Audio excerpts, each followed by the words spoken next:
So I just watched the inauguration of Joe Biden and Kamala Harris here on this 20th of January, 2021.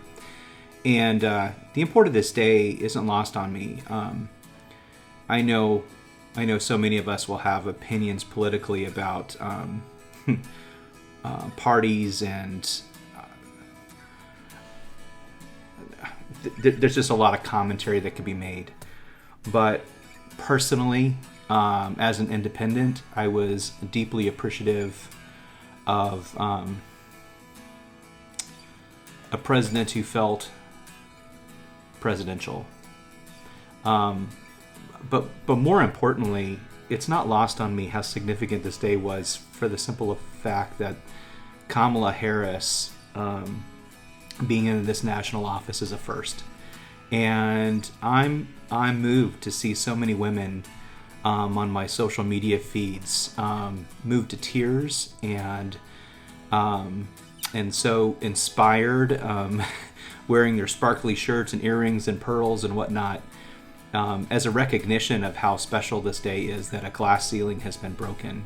I made my daughter watch the inauguration. She, at the age of 12, doesn't have the ability to see the history and to understand that the rights of women are recent in our nation. Women have only been voting for just a little bit over 100 years. Women as pastors in our denomination have only been ordained now for 40 or 50 years, and all that. Although those things are wonderful things to celebrate,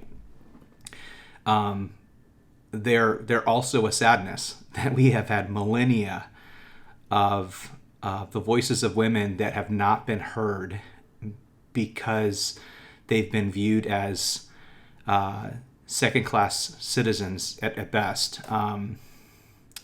Untrustworthy and whatnot. In the time of Jesus, a woman's testimony wasn't admissible in court, for example. Things like that. So, but I'm reminded of all of the phenomenal female leaders that have slipped through the cracks of Scripture, and that have been an inspiration to me.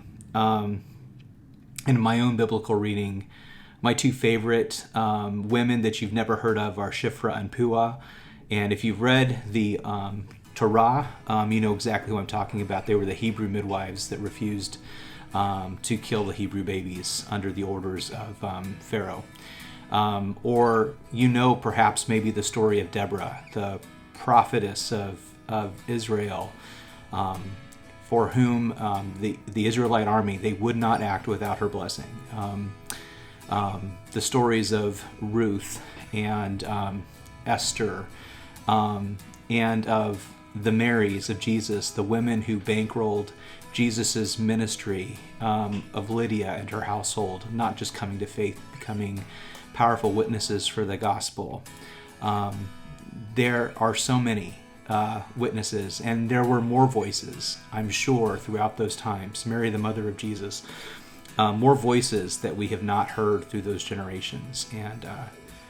But as a father of a daughter today, I'm proud that finally that glass ceiling has been broken, and I got to watch my daughter imagine for a moment that she could be president of the United States. And as a person of faith, and as a father who's been called to steward the divine light of all of his children, but his daughter as well, this is a good day. This is a really good day.